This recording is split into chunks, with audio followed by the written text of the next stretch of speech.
Hi guys, but no hi guys. Let's cut the crap and proceed straight to the biggest party of the summer, known as SummerSlam. This time they hosted meaningless 3-hour kickoff. 3 hours, Carl Anderson.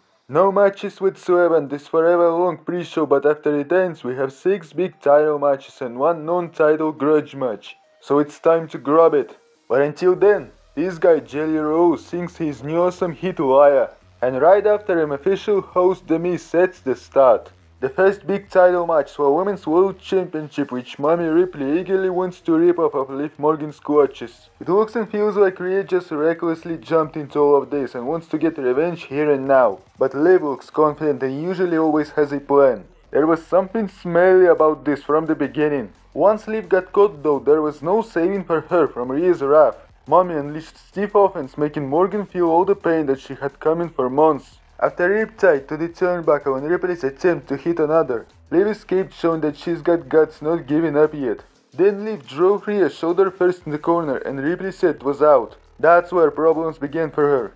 To make matters worse, Champion damaged it into steel steps with big kick. Morgan was sadistically having her way, doing whatever she wants with Challenger. Such a brutal match for women. Even Jerry Dominic took the bullet for his mommy and later Rhea fixed her shoulder by hitting herself into an announce desk. It allowed her to get back to dominate, but not for long as Liv did it again. Morgan took steel chair in hand and received a riptide bomb, but Ripley, instead of pinning, got too hot-headed and took the chair. I don't know, did she really want to destroy her steel chair instead of winning the title first? Dominic took it away from her for the obvious reason, but this goal got dunked by Liv. And Hating Oblivion on Rhea didn't get the job done yet. Look at these shenanigans. Look at this weasel. He secretly tossed the chair behind Ripley and distracted the referee from the other side. What was that all for? For Oblivion into the chair and title retention. Who would doubt it? These dirty guys done callous of WWE. They are embodiments of each other. And to prove it, he not just smiled after Liv retained. Mysterio also picked Liv Morgan up to show his true colors to his former mommy once and for all. From being just a member of the Riot Squad in 2018 to the biggest women's attraction, one of the biggest storylines in all of wrestling in 2024, who would have thought that Liv could reach these heights in her career? No matter what happens, Dominic will never turn babyface and he'll always stay on the dark side. Wait a minute, maybe it was a plan all along ever since Saudi Arabia where Liv defeated Becky Lynch. Who knows? This is so far from over. It just began. A lot of bad blood to be spilled for months and months to come. Just one first match and how much they already gave us. Fantastic development. Backstage in Judgment Day Clubhouse, Damian Priest is furious about what happened. He questioned Finn Balor and others and then promised to kill the Skid whenever he finds them. The next one is where this hungry killer Braun Breaker challenges for Intercontinental Championship. Look at this guy. This is the look of a man who cannot be stopped and came here to take what's his. No any other way to describe it. Of course, the current champion Sami Zayn is an inspirational survivor who knows what it's like to fight through the pain and win underdog matches. But even after defeating Gunther at WrestleMania and somehow outlasting Braun Breaker at Money in the Bank, Sami still comes into this match as huge underdog. Many believe last month Sami escaped Braun, plus this time Breaker will take it completely seriously. In the beginning, Braun got too overzealous and paid for it, smashing his own head into the ring post. Zayn is great experienced veteran of this game. He knows so many ways for different situations to outsmart and outplay his opponents. You'll never beat this guy if you're stupid enough not to take him 100% seriously. Braun Breaker learned that the hard way last month, and even though he's dominating Sami in this match, if he doesn't beat him here, he goes to the back of the line. He still tried to trash talk Sami and lost initiative because of this. These two traded reversals as Braun knocked him down with knee strike and Zayn reversed it into Exploder, looking to quickly pick it up with his finisher move. But that's exactly where Breaker cut Sami in half with Thunder's Spear and hit final nail on Sami's coffin with second spear to snatch Intercontinental Championship away from Sami. This is the monster who brings unignorable intensity. He commands dominance when he enters the ring and competes. Of course he should have won this match in title. Nobody questioned that, he had to not to be buried. But why did this match last only 5 minutes? I have no idea. I didn't even get an opportunity to doubt that Breaker will win. But at least we got the new dominant prospect winning his first championship in the main roster after just 4 months. The following contest is for another secondary championship, the American United States Championship. The Cleveland Zone Logan Paul comes out first, picking up MGK along the way, and this guy didn't receive a warm hometown welcome. Not even close. But do you wanna know who did? LA Knight! Yeah, The megastar damaged Prime Track and Cleveland adopted him as one of his own tonight. And this super confident guy is ready to screw Logan even more and leave him in the dust. But nonetheless, of course it was expected that Paul would jump Knight from behind to start off this street fight before the bell could ring. Such big disdain was felt throughout this ringside brawl. They both had their moments. After Knight dropped Paul on his neck, he tossed him into the ring and his standard one-on-one match officially began, with LA Knight giving Logan no time to recover. That one was thunderous from the get-go. No breaks, no safety precautions, no warm-up, just fast-paced brawl. It speaks to how much these two hate each other. What is very interesting, even when dominating, Logan Paul didn't look like he's in heaven. He was nervous and didn't have full confidence like he usually does. This is all LA Knight's mind games working effect, which he's been playing for months leading up to this big match. Logan had doubt, unusual sight. LA Knight was playing his game and didn't allow Logan to play his. But how could we not get to enjoy Logan Paul's fantastic aerial skills? This is where this guy shines every time. Being able to pull off stuff like this is what allows Logan to be cocky and arrogant. Paul even was the one to hit first finisher, that titanium knockout hook, but Knight didn't let this massive opportunity go away with his big kick out. US champion stopped second BFT attempt and climbed the top rope, but Knight made him pay, catching and hitting him with devastating deadly monster superplex. Logan went to LA's eyes and then they both made their way to Prime Hydration Station, where LA Knight kicked the crap out of Logan's entourage, what allowed Paul to brutally take the control back and ask MGK for his sacred brass knuckles with chain. He found a way to use it for a moment, but during a tempting Maverick clothesline, he got suddenly countered by LA Knight. Yeah! And out of nowhere got hit with one and only blunt force trauma, which allowed the megastar LA Knight to finally win his first important championship in WWE. Yeah, no joking, part-time US title reign is over and LA Knight gives the people what they want. This finally happened. Yeah, LA Knight swam in his pool, pinned him in triple threat, stole his Prime Track and broke its real glass, and with cherry on top dethroned them to win United States Championship. Yeah. So many classic Stone Cold hell-raising vibes.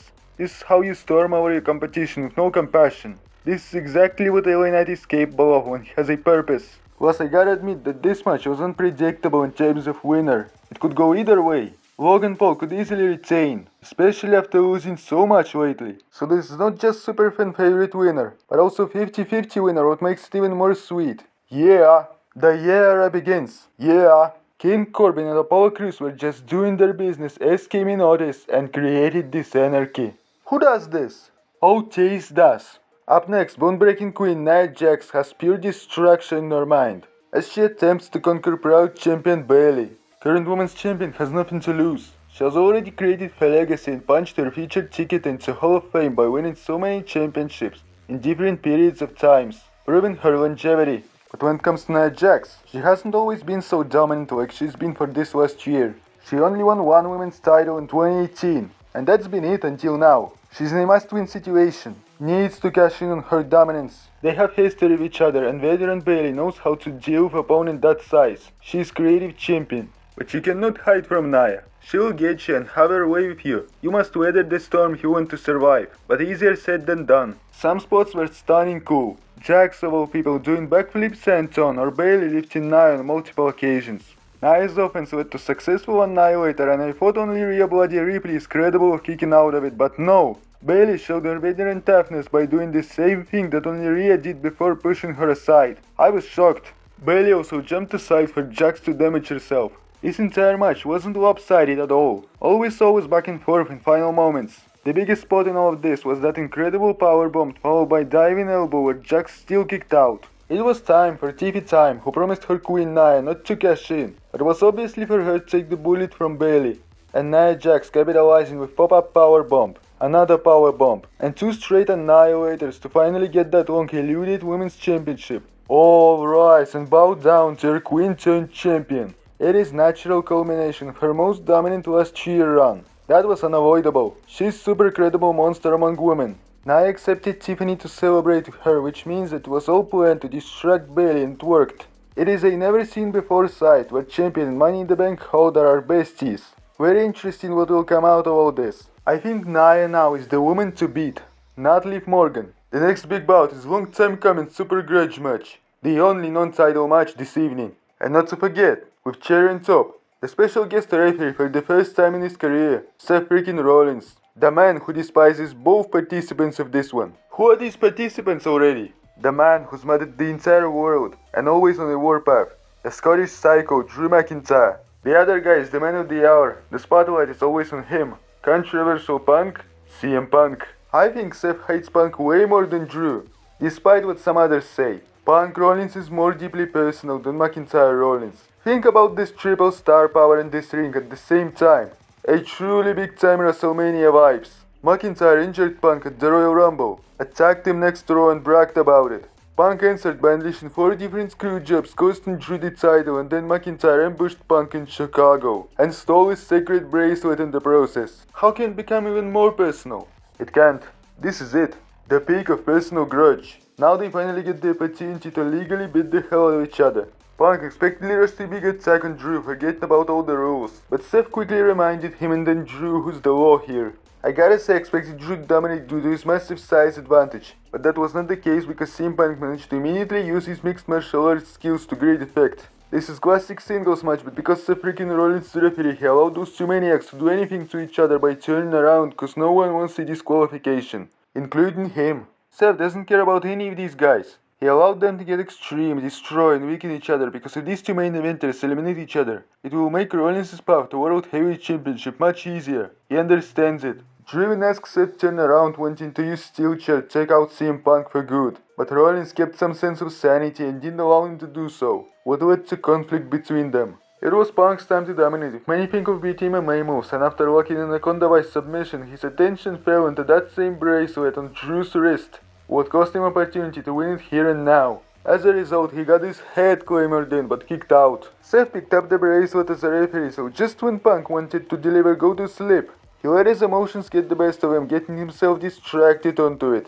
Both him and Rollins got downed by McIntyre, so after getting hit with GDS, Seth wasn't there to make the cover in time, what led to McIntyre kicking out after 2. CM Punk picked up huge beef with Seth Rollins and suddenly hit special guest ref with GDS. He got his bracelet back, but not for long as Scottish psychopath hit a low blow on Claymore kick to barely encourage Rollins to count to 3 and get this big personal victory. Rollins got shoved in the face, dumped and hit with GDS, so he quickly left being frustrated, and understandably so. Punk was in great shape, condition, cardio and with good skills to win this match, but he cost himself multiple times because of his bracelet. What a facepalm! I understand that Seth will now want a piece of Punk, but their feud should be reserved for WrestleMania season later. Plus, Drew McIntyre still took CM's bracelet to himself, so Punk will come for it anyway, and that's why feud between Punk and McIntyre is far from over. We have only 2 matches left and both of them are for World Championships.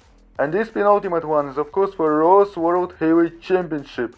The challenger coming out first is the ring general Gunther, the peak physically conditioned specimen and the most skilled grappler on the planet today. I'm always pumped up with excitement and a rush of adrenaline whenever this master is about to compete in the ring. He won 4 King of the Ring matches to get this massive opportunity. The best SummerSlam challenger you could ever ask for. But his opponent, the inspirational world champion Damian Priest, who's on the brink of breaking out as the megastar and big main event babyface. He knows what it's like to fight through adversity and unknown. He proudly stands his ground against everyone.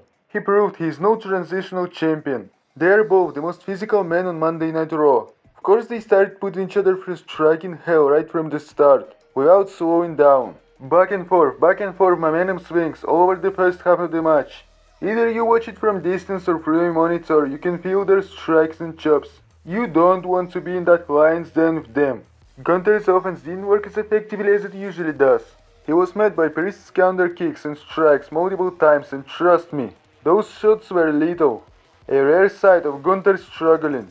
No way Gunther expected this fight from Damian. Nobody could be kept down and they were fully spending themselves for this biggest prize. Despite Priest telling Balor not to get involved, the Prince still showed up out of nowhere to interrupt this masterclass. He looked smelly and intended on something. Didn't feel like he's here to help his brother, but Gunther still kicked him in the head for all his troubles, neutralizing the stinky threat. Damian has risen and unleashed signature Razor's Edge and finisher South of Heaven, maybe retaining against Ring General. But meanwhile, making the cover near the ropes, the Prince has risen to speak without saying a word, placing Gunther's leg onto the bottom rope to interrupt the cover and screw his buddy and now former buddy Damian Priest. This is dagger into the heart. This is it, right here. This moment, what makes it even better, Priest saw the replay immediately after it happened, and we all know how hot-headed Damien gets, with treacherous Judas people including here despite being in sleeper hold, wanting to get Balor so desperately he even woke up and freed himself, trying to tear Finn in shreds. What was the beginning of the end as it once again allowed Gunther to powerbomb him, and locking another sleeper hold, forcing him to go to sleep. That's it, the King General Gunther wins his first World Championship in WWE. This is history. Gunther is the longest NXT UK champion, longest Intercontinental champion, the prestigious King of the Ring, and now for the first time World Heavyweight Champion, winning world title in his first attempt. Who's gonna argue now that the mat is sacred? The honor of this great sport has indeed been restored. This man didn't waste any time on the main roster. All he does is making history. Good for him. But what about the Judgment Day? Dom to Rhea, Finn to Damien, all at the same event. SummerSlam 2024 is the complete implosion of the decorated Judgment Day group. Priest didn't even care about the title and Gunther in the end. All he wanted was to get his hands on this Judas Finn Balor. The pure massive heat is coming up every Raw, and new long chapter is about to begin on Mondays. Two leaders of Judgment Day got kicked out as babyfaces, and now there are no leaders. Everyone is completely villainous, and they added Liv Morgan into the group, of course. What a turn of events just in one single night. After all this chaos, back to the host, The Miz, with his best friend R-Truth, thanking 57,791 fans who are all here. But do you wanna know who's also here? Graceful, 8-town down under, Grayson Waller, Austin Theory, berating and verbally running down Awesome Truth, Cleveland's NFL team, and all these people who in their opinion look like Jelly Roll. This is partly true. Then R-Truth did what he does best, is to give us Austin Morton and Grayson Gibson, the Rock and Roll Express. It eventually served as a distraction for Jelly Roll to sneak from behind his steel chair, and for Awesome Truth to attack those two great asshole heels. What allowed Jelly Roll to get his redemption on them, thunderous chokeslam and triple 5-knuckle shuffle on Austin Theory. Come on! What a disgrace! Austin or Waller should call this guy out for a one-on-one match. And then we'll see how tough he is when there are no steel chair sneak attacks from behind and no Awesome Truth on your side. And the only big deal left is the last SummerSlam title match for undisputed WWE Championship. Self-appointed, self-proclaimed new tribal chief of the new vicious bloodline, remorseless and disrespectful killer Solo Sikoa is getting his first World Championship opportunity in his first PLE main event. And then, straight out of his big bus, taking his beloved dog Pharaoh on a hike. Meeting his good old friend Arn Anderson along the way to get motivated is the reigning undisputed champ Cody Rhodes, prepared for a fight of a lifetime. And of course, by the way, this is not a regular match, but the Bloodline rules match. Yes, we are running it back again. It shows how much guts Cody's got agreeing to this on SmackDown. Have you ever seen a match between Solo and Kevin, Jay and Roman, or Solo and Cody before? Well, this one was not any different in the beginning from any of those from the past. Sikoa had his slow initiative many times, but he still never looked or seemed like a superhuman. I couldn't take him seriously as a threat. He didn't put Cody through anything the champion hasn't experienced before. It was so crystal clear that Rhodes had no problem weathering his storm. Just remember what Brock Lesnar was doing to Cody, and that he still survived that feud. Of course, Solo was nowhere near as hard as that for Cody Rhodes. Even though no count out and no GQ, they rarely used any objects or ringside area. These two just tried to out-wrestle one another inside the ring. It took first crossroads from Cody for Tama Tonga and Tonga Loa to interfere into the fray, attacking him. First of all, this is the reason why they made it the Bloodline rules match. We got what we had been waiting for. Chaos begins. After first onslaught and pin attempt, Cody of course kicked out. First from Babyface's side, the one of Cody's friends Arn Anderson was talking about. Kevin Owens trying to even the odds, but still not enough. What led to Rhodes' second friend, the returning Viper Randy Orton, and this was more than enough to kick their asses and neutralize them away into the crowd. Also before that, Three Faces unleashed a 3-moves combo on Solo, including Crossroads, but this fat barbarian also kicked out. So all other 4 guys are gone, only official match participants are left in the ring. Cody's anger has reached its peak, so he started attacking Sikoa with steel steps before getting speared out of nowhere and kicking out. Later, Solo got his ass smashed into those steel steps, but Rhodes' cross trifecta was interrupted, this time by the Samoan sensation and the most dangerous member of the Bloodline, Jacob Fatu. He's here. After damaging the champion, he dragged his tribal chief on top of him, and after a long 2 count, Rhodes powered out of the pinfall. There is one problem about this. They didn't hit Cody with anything super damaging for me to believe that he might not kick out. Every time he was getting pinned, it was very obvious that he will kick out. Everything he got hit with was quite generic, but they tried to present those pinfalls as scary intrigue. No way, it didn't work. This insane werewolf even splashed the man through big announce table, getting hurt in the process. What a fool! Then Solo could easily hit Spike in the ring, but decided to do a simple splash. Of course Cody kicked out again. So obvious. This goes back to what I've just said. And then he tried Spike, but Rhodes collapsed and pulled off Super Cody Cutter with both men being down exhausted. So with everybody else being neutralized and these two lying down vulnerable, it came the time for the biggest return of the year so far. The real Tribal Chief song hit this stadium and this place just exploded. The one, the only Roman Reigns is back right here for the first time since losing WrestleMania. These fans have been hurt and it didn't take long. Both Cody Rhodes and Solo Sikoa are at the mercy of Roman. And he's here with purpose, so who's Reigns here for? He didn't force us to wait for Reigns so long. He quickly Superman punched his brat cousin Sikoa and speared him with pure force, allowing Cody to finish with his crossroads and retain his undisputed gold. As Cody Rhodes was celebrating, Reigns still gave him a specific look to put him on notice for the future. Sure, the Bloodline Civil War is going to kick off harder than ever, but Roman is letting him know that he still has title aspirations after he is done with the new Bloodline.